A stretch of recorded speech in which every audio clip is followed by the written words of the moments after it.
कौसंबी के भिक्खुओं की कथा स्थान जेतवन। सावित्र ने भगवान के धम्म का हर रंग देखा है। उसने धम्म के आभरण की हर छटा में अपनी साक्षी निभाई है। भगवान के बिताए मार्ग पर चलने वालों की दिनों दिन बढ़ती हुई संख्या को उस सावित्र के जेतवन विहार ने साक्षी भाव से निहारा था। वह परिपूर्णता भिक्खुओं से, उपासकों से, उसकी हर गली और कुच्छे से बुद्धवाणी गूंज रही थी। भिक्खु बढ़ते गए और संघ की मर्यादा निर्धारित होती रही। समय समय पर उठने वाली शंका और संदेह का निवारण प्राप्त करके भिक्खु अपना मार्ग प्रशंसित करने लगे।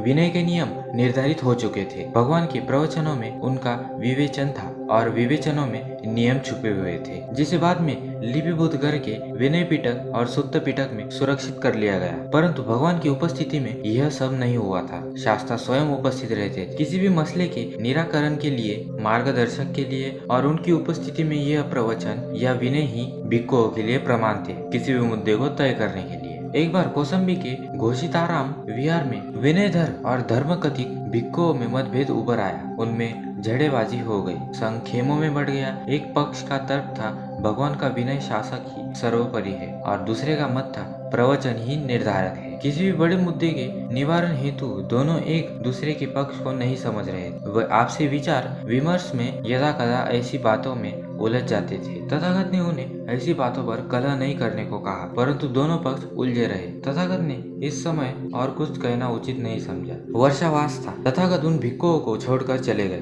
पल्लीलयक्का का उपवन उनका इंतजार कर रहा था। रक्तगत गुंफा में तथागत ने वर्षावास बिताना उचित समझा। पल्लीलयक्का बुद्ध की प्रतीक्षा में था। तथागत उसके वन में चले गए, ध्यान मग्न हो गए। नागराज हाथी ने वह तथागत की हर तरह से सेवा की। उपासकों को मालूम हुआ, गृहस्थियों को ज्ञात हुआ तथागत भिक्खुओं को छोड़कर चले गए, तो उन्होंने भिक्खुओं को भिक्षा देने से मुंह मोड़ना शुरू कर दिया। भिक्खु बेहाल होने लगे। उनका गौरव गिरने लगा। वे मर्यादा पद से वंचित किए जा रहे थे। उपासकों के द्वारा, गृहस्थियों के द्वारा। उनको अपनी गलती का एहसास होने लगा, महसूस किया, आपसी समझ पैदा हुआ, पछताने लगे। परंतु अब क्या हो सकता था? तथागत तो जा चुके थे। वर्षावास चल रहा था। आपस में सलाह मशवरा हुआ, गलती का एहसास हुआ। तथागत के चरणों में निवेदन करने के अलावा कोई चारा उन्हें दिखाई नहीं दे रहा था। जाना चाहते थे तथागत के पास, बुलाना चाहते थे तथागत को, पर वर्षावास को व्यतीत करना पड़ा। उनकी बड़ी दुर्दशा हुई। जैसे तैसे वर्षावास बीता। भिक्खु चल पड़े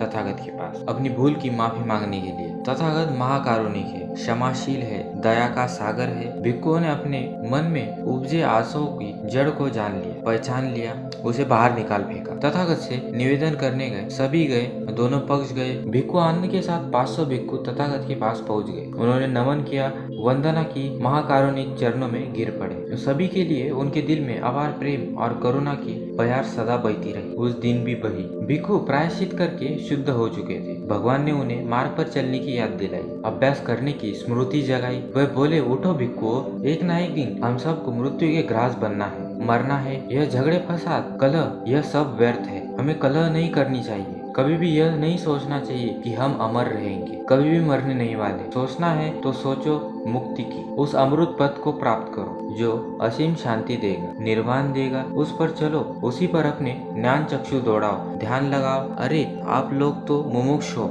ज्ञानी हो, ज्ञान के मार्ग पर चल रहे हो। जानते हो, जान रहे हो कि प्रतिक्षण हम नष्ट हो रहे हैं, मर रहे हैं। दूसरों की बात छोड़ो। जो नहीं जानते हैं कि वे मृत्यु है, अपने जानो, अपने मार्ग की जानो। अगर तुम ये जान लो तो आपके सारे दोष खत्म हो जाएंगे, नष्ट हो जाएंगे। ऐसा कहते हुए भगवान ने यह गाथा कही। आपको ये कहानी कैसी लगी दोस्तों, हमें कमेंट सेक्शन में जरूर बताएं। नमो बुद्धाय।